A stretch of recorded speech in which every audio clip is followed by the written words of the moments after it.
You may smoke, Mr. Bond. In case you have any other intentions, you may care to lean forward and inspect the keyhole of the drawer in this desk facing your chair. I shall be ready for you in a moment. Bond leant forward. It was a large keyhole. In fact, Bond estimated 0.45 centimeters in diameter. Fired, Bond supposed, by a foot switch under the desk. What a bunch of tricks this man was.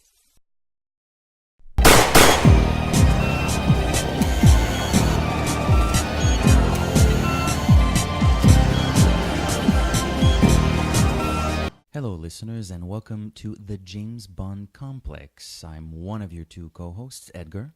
I'm Matt. Here we are on another lovely Sunday afternoon. We are going to tackle Ian Fleming's second novel, published in 1954, Live and Let Die. Don't we have some fascinating things to talk about with this one? Shall we maybe share what the plot is a little bit before we go ahead? A few months after the events of Casino Royale, James Bond is back in action. Bonaparte Ignace Gallia, aka Mr. Big, a smirch agent who has been laundering coins of 17th century pirate treasure through Harlem, New York. For this assignment, 007 is teamed up with his American counterpart, Felix Leiter. Their investigation takes the two agents through the underground world of Harlem clubs, where Bond encounters the big man himself, but also is bribed to be solitaire. Bond and Leiter follow the villain's pipeline through Florida with Mr. Big's woman in tow. The adventure takes on a tragic turn when Felix Leiter is brutally maimed and left for dead while Solitaire is retaken by Mr. Big's goon. James Bond finally heads to l'Île of Surprise, the location of the treasure that Mr. Big has been taking and laundering through Harlem. Bond finally destroys the operation, barely survives his encounter as he and Solitaire finally consume their relationship. Look, reading Live and Let Die, I think there are a couple of ways we can broach this. We can probably start, we will talk about what we thought of the book and the plot, how the characters and such, but there are also other very specific cultural... Let's address, head first, let's discuss racism. We're courageous. Yes. We're bold, right. Let's talk about racism. The book starts off innocently enough because it's basically just James Bond and he's at the St. Regis Hotel in New York. Oh, well, no, he gets out of the airport, actually. He's off on his way to the St. Regis Hotel to work with the CIA and Felix Leiter. So those first couple of chapters are okay. It's once Felix and Bond have a night on the town in Harlem that things get really interesting. And just the way Bond... And M, actually, because there's kind of like in Casino Royale, there's a flashback chapter. Mm-hmm. It's exactly like Casino Royale, actually. They follow a lot of the same structure. I think most of the books follow that structure of him being on a mission and then having a flashback when he gets the mission. You're absolutely right. I actually got ahead of myself when I said it's once Bond and Felix Leiter have a night on the town in Harlem that things get a little weird. It is actually in the flashback chapter where M says things like, well, black people are half or a third percentage of the white population on this swab. It's normal that they would have surgeons and doctors and this and that, and naturally they'll have criminal gangsters, and Bond is like, I've never heard of a black criminal gangster before. You read these lines, and you go like, okay, it's written by a white dude in the early 1950s. Just take it, swallow it, and get to the next chapter. But then the next chapter is not necessarily all that all that better. But it's racist in a way that your grandfather or great grandfather in some cases is racist. It's not mean. It's just it just disregards everyone that's not exactly like you are. It's kind of like, again, you sort of have hindsight is 20/20 as the expression goes, but it's like innocent, right? Like we didn't know better back then, so we just said dumb things. It doesn't excuse it, but if you can put it into that context, and I did, it wasn't my first time reading Live and Let Die, maybe the second or third time, but every time I've read it, it's a little weird, but if you can somehow box it into that context, well, this is just how... non-black people thought, or Caucasian specifically, because most of the characters in these books are Caucasian anyways, but that's just how people thought back then.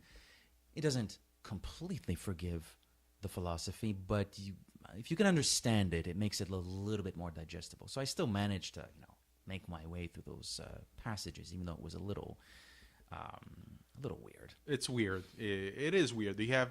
When you approach this book, you have to be aware of this issue. But one of the other things I noticed about the, quote, racism thing was how not just in the Caribbean islands where we go to later in the book, even when we're still in New York and in Harlem, Bond is impressed by how voodoo has a hold on these people. And this is amazing. We're in a civilized society. We're in New York City, the 20th century, and these people are afraid of voodooism. But the book does deliberately, to a degree, sort of hamper home that point about these black people. I mean, it's you just bring out a voodoo doll and you have them in the palm of your hands. There is a little bit of that in the book. Yeah, that part was disturbing. Like I said, it was written at a time where people didn't know better. It was right at the beginning of the Cultural Revolution. Political emancipation, Yeah, I suppose. the emancipation, everything around that time was about to happen. And I think that was just Caucasian white paranoia that seeps its way into that book. Which is funny because... and you know, I'm sure we'll talk about this on and off during the book podcast, but Ian Fleming, if you've read interviews with Ian Fleming, in fact, there's a very good one in the James Bond Archives published by Taschen, and essentially he's not, like, he's a fairly sophisticated guy. He's not, like, overtly racist, but I guess he had those issues, if to a lesser, softer degree, but I guess even he thought a little bit like that back then. I mean, otherwise he wouldn't have described Harlem the way he does in the book. So. Well, I think the way he describes Harlem in that book is he doesn't understand it, but he's fascinated by it. That's the thing I noticed. Because there's a chapter where he reads from a book about British... Bond's in the hotel room, and he picked up a book. I think M suggested he read this book about voodoo, because that might come into play. You don't know this Mr. Big Guy. He's a Baron Samedi. I'm thinking, I'm pretty sure, I'm certain that Fleming probably went to New York. He obviously went to the St. Regis Hotel, did some research himself, went to the same goddamn clubs, and probably had similar experience, but he was probably shocked and fascinated by it. But you have to think, he's a stuck-up British guy who's probably, his values probably come more from the 19th century than the 20th century. So he's a little out of his depth when he goes to Harlem, and he's, wow, that culture was on its way, it was about to blow up big time. Like, the black communities were getting more and more... they asserted themselves. They asserted themselves. That's what I'm trying to say, and I thank you. Oh, my pleasure. They're on the verge of finally asserting themselves, and he's just, what is... Like, for him, it's a safari. In fairness, he spends, half the year in London and then half the year in Jamaica on his private estate, where he probably has black people serving him lunch. So it's like, you took the words right out of my mouth. He is impressed, amazed, but at the same time out of his depth. That's probably the key sentence to describe that. The way when he goes to the club and him and Felix Leiter.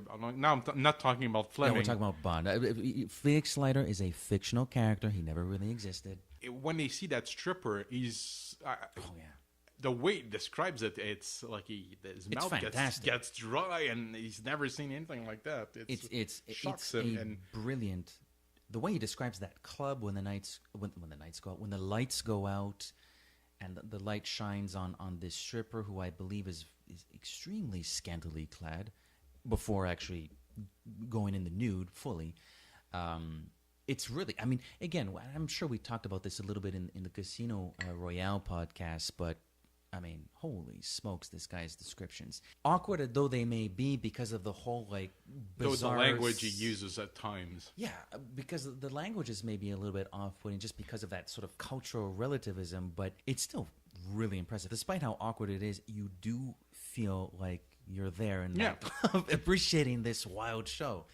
It's cool. I don't know if you did the same thing I did. I know when I'm reading those books, I listen to it in audio form, then I reread the passages that caught my attention.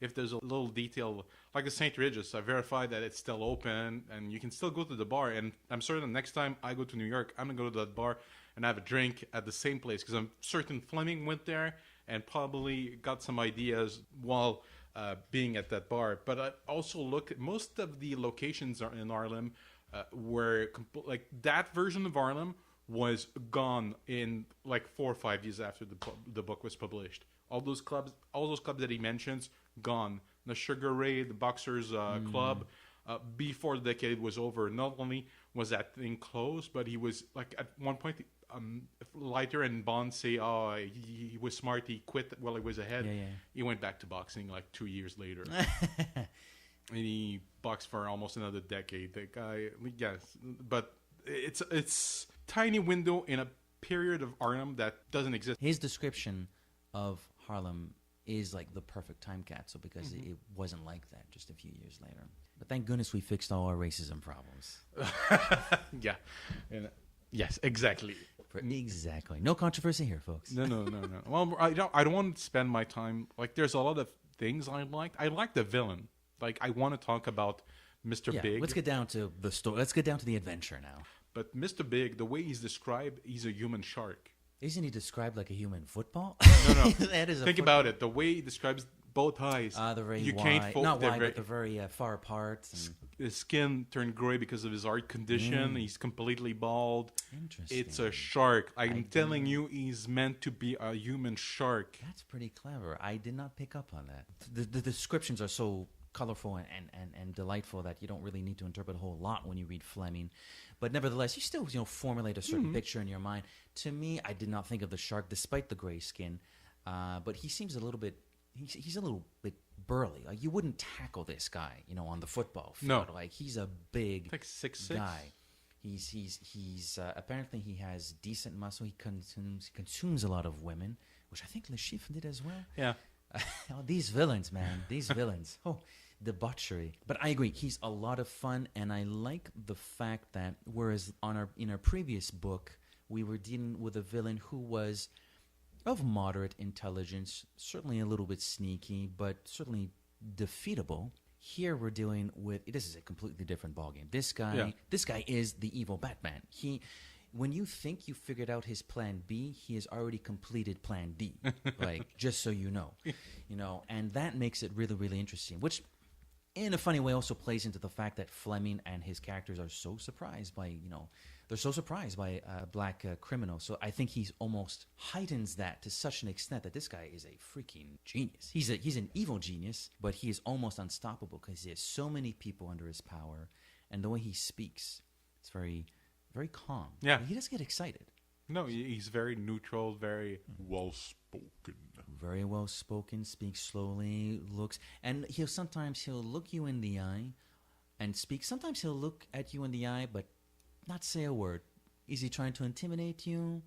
Is he just thinking about something else and you happen to be in his line of vision? That happens a couple of times in the book, and it's as interesting as Le Chiffre was in Casino Royale. I like Mr. Big a heck of a lot more. Mr. Big is a better villain. He's not incompetent. When you think about it, Le Chiffre was he was incompetent. That's why. He got a little unlucky, but he's kind of incompetent. Whereas Mr. Big is on top of everything. Yeah, no, he's not trying to cover up his mistakes. He's just I'm doing my job. I'm a criminal and I'm a professional about it, and you're in my way, so I'm gonna break your finger.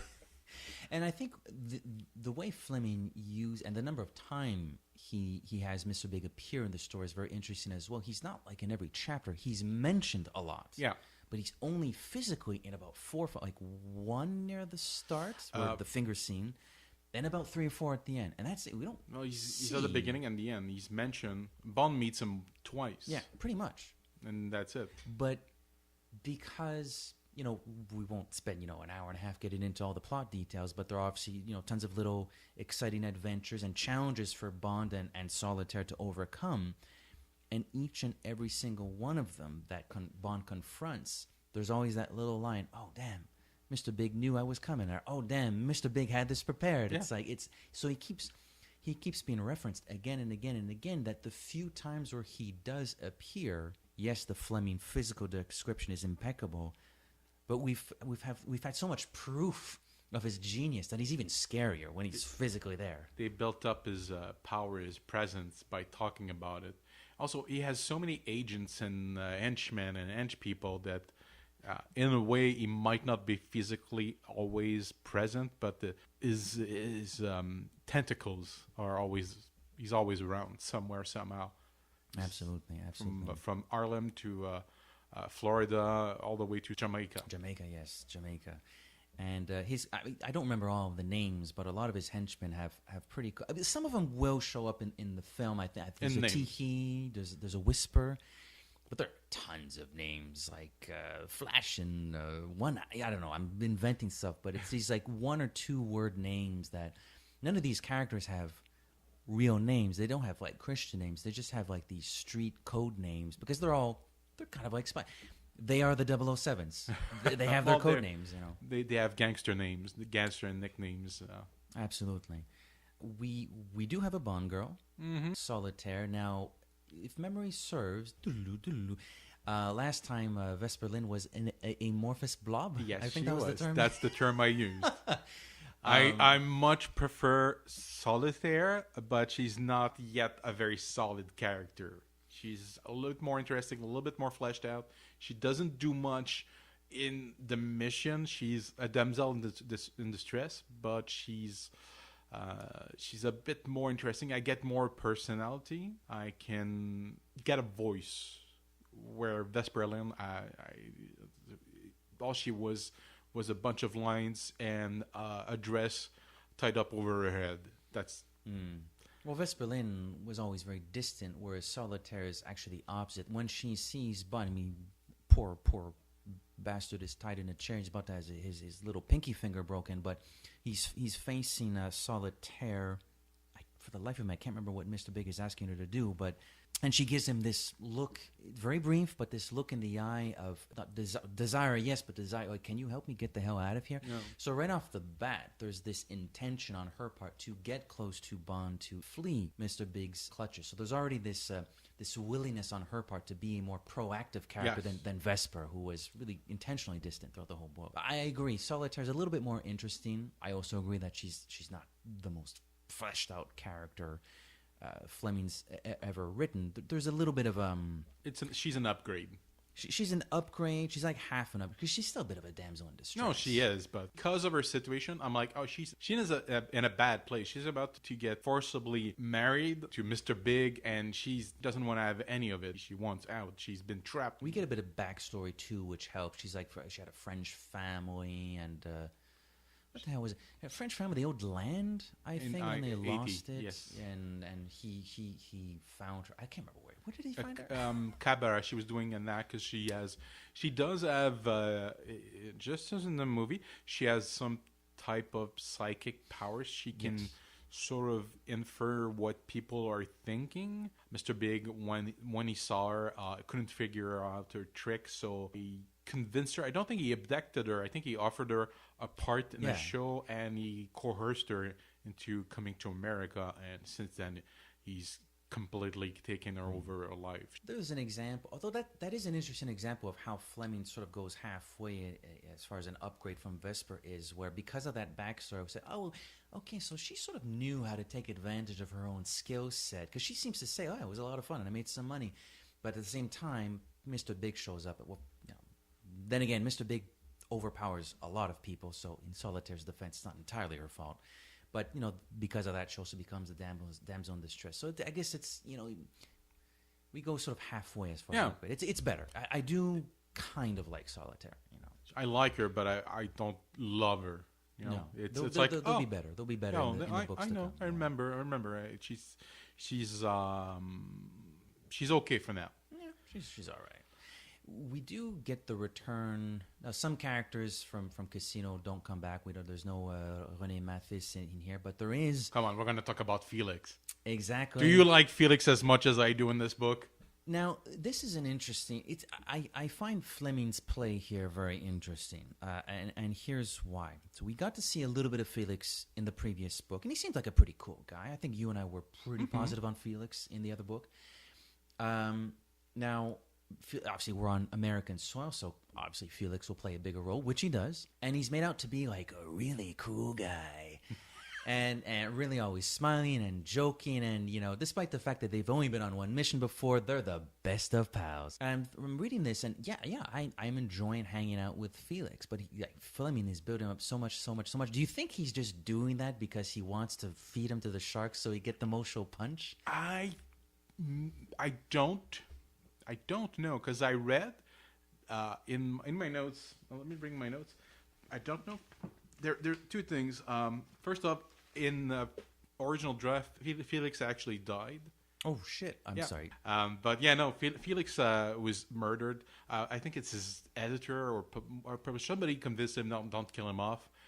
So he was fully intent in killing him. So that's fun. He is fun. He's always, despite the danger, whereas Bond, unlike in the movies where he's always throwing a lot of quips, the Bond of the books doesn't really do that very much. Felix sort of fills that role. Like, he's very happy-go-lucky. He's kind of devil-may-care attitude as well. I like the way he gets out from Mr. Big's henchman. Yes. He talks his way out. Yeah. And that makes him, like, Bond has to kill people, and Felix is just going to talk about music. Yeah, jazz and the good bands and how they like their... not their guitarists. How do they like their soloists or something like that? I think it's their bassists, maybe. No, their leader or their band leader. I think something like that. And him and the henchmen who have him at gunpoint, they agree and we left on pretty good terms. And Bond, in the meantime, has his pinky finger broken.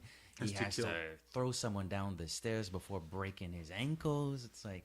It's tough on Bond, whereas Felix is just having a good time. He's having a great time. He's having a ball when he's held at gunpoint. So that's a lot of fun, and but things get a little bit more serious. Not that they're not serious before, but things definitely take a turn for the worse.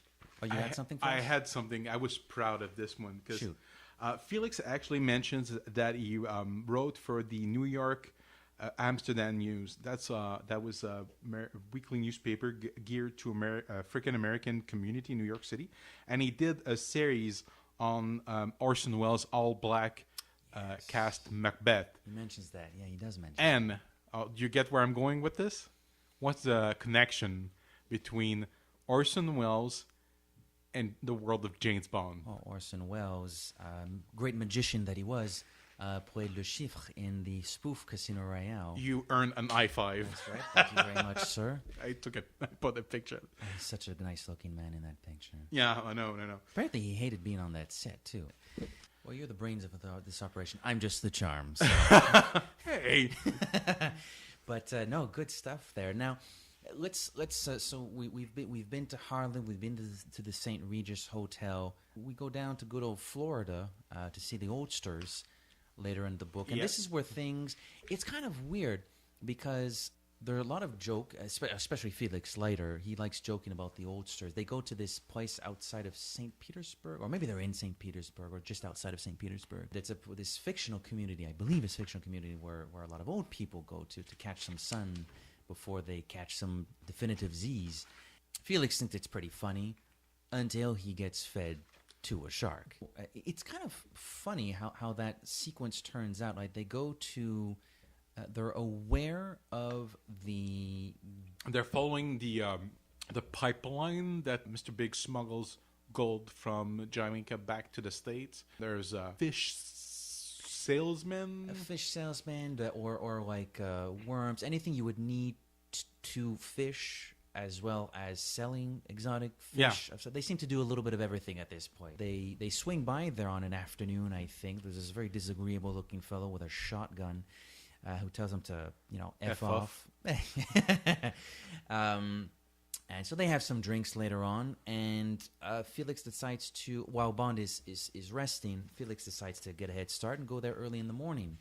And this sort of sets off a series of events.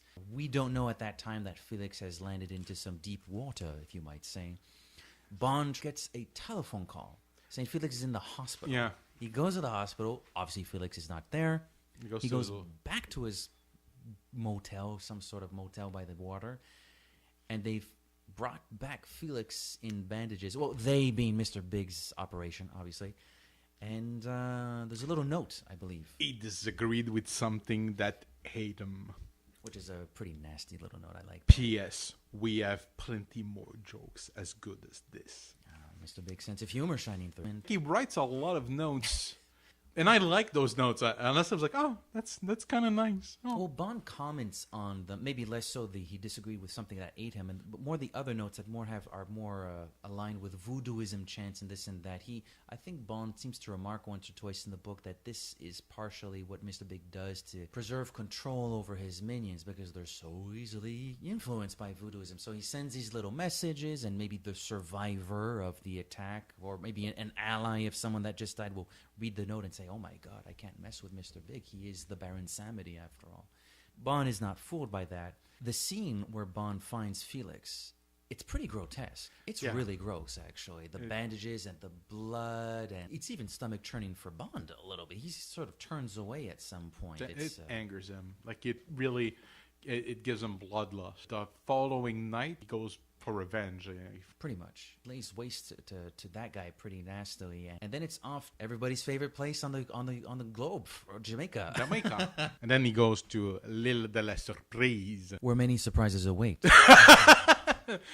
For sure. Some characters that we'll see again later on, even in the movies, like Strangways and Quarrel. It was nice to see. I had forgotten that Quarrel was in the book, actually. Oh, really? Not the first time I read the book, and yet I couldn't remember, which is weird, because I know Bond goes to Jamaica a few times in the books, and Quarrel's, that's where he's located, but for some reason I couldn't remember that. Apparently gives great massages. Great Fleming descriptions. A little bit of Strangways, although we don't get to see Strangways a little bit. We learned that he has an eye patch. That's kind of cool, actually. Yeah, I like that. It's about the same age as Bond. I imagine he was. He might have been older. They say he's 35. Well, Bond in the book is what, mid-30s, early to mid-30s, something like that? Always mid-30s-ish. Keep it general, sort of precise, but also sort of vague. Essentially, Bond, he's training to get to Île of Surprise and destroy Mr. Big's operation. So he trains for about a week. Not a whole lot happens except great massages and great food. But he stops smoking, stops drinking. That's true. Yes. Thank you for pointing that out. That is a big moment in Bond's life. I'm sure he goes back to smoking in the other books. Temporary fix. Very temporary, actually. But there's a really awesome passage. It's the night where Bond says, okay, tonight's the night. I got to go see Mr. Big and his minions. And he does it underwater. And that's a really cool. That's one of my favorite parts of the book, when he goes underwater. Like, I've done snorkeling once in my life, and I can't even imagine what he goes through, because the way Fleming describes that portion of the book is fascinating. It's gripping, and it puts a picture in your mind. You can see the tapestry and the wording. Everything is so beautiful, and it's same time it's a little bit scary. It's an alien world. It's which it kind of is. I mean, we've all been to the zoo. We've all seen lions and tigers and bears. How many of us have gone underwater to see what lurks beneath? Like, not that many of us. So, especially the way he describes the way that Mr. Biggs drives the barracudas and the insane. Yeah. Oh, that's gross too. And yes, it is. Bond does eventually make it to Isle of Surprise and puts a limpet mine on the. We haven't even mentioned the Secator. The Secator, which is the boat that Mr. Big is using to smuggle the gold coins into from Jamaica to the United States. So there's a limpet mine on the Secator. Bond reacquaints himself with Solitaire, although they're both kidnapped by Mr. Big. Basically, it's like an awesome finale with this explosion. They're tied together, and they get a little bit bloody because their bodies are being dragged over the coral reefs. And his ship blows up. I love that description. I love it when things blow up in Fleming's book. I love it when the two Serbs get blown up in Casino Royale, and I love it when the Secator blows up in Live and Let Die. There was lightning in the sky, and there's a flash. I don't know what it is about Fleming describing explosions, but it's great. It's because Bond and Solitaire, they don't see the explosion. They only see like the flashes and their bodies jump out of the water. So it's the description of someone that knows an explosion happened, but only saw it in flashes and felt it. So it's a really awesome conversation. Description, I meant to say. It's quite a finale. For the longest time, Mr. Big thinks he's on top of things, that he's going to succeed, and literally blows up in his face. Oh yeah, but he's not dead. No, He's not dead. Not for long. He tries to swim, but nature takes its course. Hoisted on his own petard, he liked to dispatch with spies thanks to Barracuda and Shark, and guess who takes care of him at the end of the book? He becomes the main course, of course. Ooh, well played. Well, you're the one with the I'm the on puns this fire. time. I'm on fire. Last week it was me. You're taking over this time. But yeah, absolutely. And it's an appropriately, for all the grotesque ways in which Mr. Big has dispatched with his challengers, it's a very appropriate way. It's a fitting end. Absolutely. It's gross. It's described in a really gross way, too. Doesn't it? I'm not sure if I understood the end properly, but at the end, only like his head is just floating around. Parts of his, I don't remember of his head. I wouldn't be surprised, but I know like there's an arm, but there's no rest of the body that's floating, and so yeah, the water becomes brown, and yeah, so it's very, very gross. Solitaire and Bond barely make out of it alive, but they do, and they earn a little bit of respite. What is it? Bond says you have to take care of me because my hand is still recuperating. It's not. It's also his shoulder. His shoulder. It's true. Barracuda takes a chunk of his shoulder. Solitaire says, what about my back? And little joke to end the book on. They'll obviously be shagging very much, and that's how the book ends, basically. Yeah. Thoughts and feelings? Enjoyable. I don't know if I like it more or less than Casino Royale. I think it's on par. I think it has a superior villain. It has a superior Bond girl. I think maybe I like the locations a little bit more which is odd because we don't see as many locations in Casino Royale. But I think I like them a little bit more. They feel a little bit more romantic in Casino Royale. In Live and Let Die, it's again, there's that odd, exoticism for things that, like, in 2017, it's like, this is really odd. But I think it's certainly more graphic than yes, it is. It is so much more. It's more violent than the first one. You know what it's like? I think and Fleming never hid the fact that he wrote these books for money. He was damn good at it, but he wrote them for money. He said this on a number of occasions. It's like he saw that the sales for Casino Royale were probably decent, and he said, well, if you like that, there's a lot more where that came from. What's Solitaire is described in a very sexy way. Again, that scene when Mr. Big is going to have Bond's pinky finger broken, like Solitaire sits down in a way that her breasts are very visible. Like she puts her arms in a way that sort of squeezes her breasts a little bit, and the deaths are very, very graphic. So he really ups the ante this time around. So it's a bit of a different experience. I think I like it as much as Casino Royale. There are things I prefer in Casino Royale, things I prefer in Live and Let Die, but it's two different experiences. One's barely a thriller, and this one's almost more like an action-adventure movie. I mean, you go from location to location, fights villains. He's more a passive character in Casino Royale. Casino Royale is a prequel to Live and Let Die in a way, because I didn't measure it, but I think it's a bigger book. It is, by a good 50 or 60 pages. Feels like it, too. I mean, just because he goes from different locations, it feels more like what we know as the movies will become. Yeah. It's more travelogue. Even just with the villain alone, like Le Chiffre is such a he's not disposable, but in another way he's incompetent. He's a little bit incompetent. Whereas Mr. Big feels like what today in 2017, after tons of books and movies, we would describe as a proper Bond villain. Mr. Big is a proper Bond villain. Yes. He's a villain on purpose, not because of his predicament.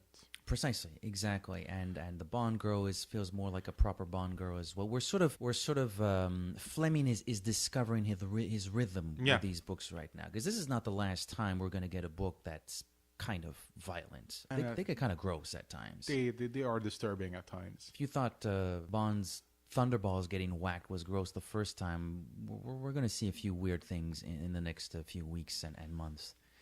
I have a few notes about the writing of the book. The location of Isle of the Surprise is near the Firefly Estate. Pride's Gold, it was Henry Morgan, Bloody Morgan, that's mentioned plenty of times. Well, one of Fleming's friends, Noel Coward, actually owned that home for a time. And I'll show you pictures, because when you see, that's what he had in front of you. Well, That's island, I think, Carabita. If you Google that name or just Google Firefly Estate and Google a few pictures of that estate, there's a giant island, and it looks like it has a few caverns on the side. That's true. Bond probably sneaks in through there. And there's also that sequence where this is before Bond goes to the Isle of Soap. He and Quarrel are driving along the coast, and they stop off a cliff, and they sort of have a slightly higher view of the mountain. And it looks exactly like that picture, actually. Or the description in the book looks exactly like that picture. And that's the view of Noel Cowers from Noel Cowers. This is where the island is. There you go. There you go. They probably parked that car right there. Exactly. Yeah. We usually do the leftover section, and I feel like this one is they left so much of the book. Some for good reason. Some the gold plot thing. I don't know if it would work in a modern setting, but I love it. I don't know. There's something about people smuggling gold and using it to finance illegal things, but even. We chat brief sometimes, and I don't understand why the British government has to be involved in that plot. I think it's because, and it's a fair question, because he spent so much time in the United States and such little time in Jamaica, which theoretically at that time is still, I think it's still a British colony, or maybe they have some sort of influence over the Jamaican islands, the British, that is. But I think it's because they believe the source of this Bloody Morgan gold being funneled into the United States is Jamaica, and that's where the British have some sort of authority as opposed to the Americans. So ultimately it leads into Jamaica, but he spends so much time in the United States, which is FBI ground and Felix Leiter territory, that you're like, well, what the hell is Bond doing here? It doesn't make any sense. It's a fun book. It's a fun read, but as far as structure goes, yeah, it's an extremely long-winded way to get Bond to where ultimately he's supposed to be anyways. Yeah. I mean, no complaints. I still enjoy it to an extent. But you were saying a lot of stuff that they left out of the book. There's the whole train, the Silver Phantom. I think they write the Silver Phantom. He and Solitaire. That's not really in what he's in the train at the very end of the movie. But other than that, there's that whole train ride where he has maybe an informant that's willing to work with him. Yeah, none of that is in the film. They don't use the Felix Leiter as shark bait yet. It's true, there are some fairly obvious differences, but then again, in the film, this Mr. Big type character is funneling cocaine into the United States. So he's still like smuggling something. Yeah. But I understand the romanticism of the gold. It's very it makes it come across as a bit of a swashbuckling adventure. It is. Well, it is definitely a pirate story. Yeah. They're looking for a treasure. It's Treasure Island with spies. All y'all Pirates of the Caribbean fans out there, just pick up Live and Let Die. Then you get your fix like that. But also, they brought back Felix Leiter with both arms and legs, and in the movies after License to Kill, when they rebooted the franchise. Rereading that book, I'm like, they could bring Strangways in modern movies and Quarrel. People, I don't know how you would do a character like that, especially Quarrel, because he's almost like a manservant in those films. In the books, he's borderline. But I was thinking Mr. Big. I would love to see Mr. Big. It's a shame that Michael Clark Duncan died so young. He would have been perfect. He would have been pretty good, actually. He would have been so perfect. And I can, with the voice, the way he used to speak, very like. Well, deep. I think you know what? I just got an idea. Let's get Idris Elba. Let's feed him a lot of cheeseburgers and poutine. Have him put him on that diet for about 6 months. Pay him a nice salary. We'll get him as Mr. Big. Mr. Big. He's not big enough. You would need. Well, he's big, but exactly. Hence the cheeseburgers and fries. No, but I mean, he's not tall. You need. What's the guy from Brooklyn? Even that guy. The guy from I forget his name. Brooklyn Nine-Nine. Oh, Terry Crews. Terry Crews. But Terry Crews. The problem is that I don't want to see him as a villain. Like I find him too funny to picture him as a villain, even though he's played villains in other movies. I just like him too much on that show. I don't want to see him as a bad guy. He's pretty awesome. But physically, that's like Michael Clark Duncan would have done the trick. Yeah, he would have been perfect, but his art gave up way too early. Funnily enough, Mr. Big had some heart issues. Oh, it's funny. I googled that to see if it was actually a thing, and there's a condition where your skin can turn gray temporary, but it's more something for white people, and like I googled it, and people actually look like Smurfs. It's really weird. Okay. It's really disturbing, but it's apparently Well, condition. this Daniel Craig era is trying to be more gritty and real, so maybe we'll have Smurfs as the villain in Bond 25. Smurf. Oh, very Oh. well. Very, very We're good. gonna bring back Smurf.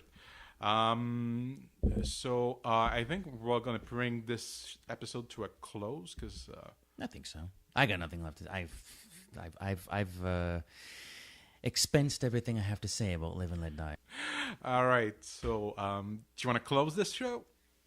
Absolutely. So thanks as always for listening. You can reach us online, digitally, Twitter. We also have a Facebook page, which is the James Bond Complex. I believe we have an email account, which is something like the James Bond Complex at gmail.com. Yes. Something like that. Yes, I am on Twitter at _OH_pop. You're on Twitter at... Matt O'Clair. But there's also a Twitter... For James Bond Complex. Absolutely. At the James Bond Complex. And we're working on a website, I believe. James Bond will return in Live and Let Die, the film, 1973. That's it. Merci beaucoup. À plus tard.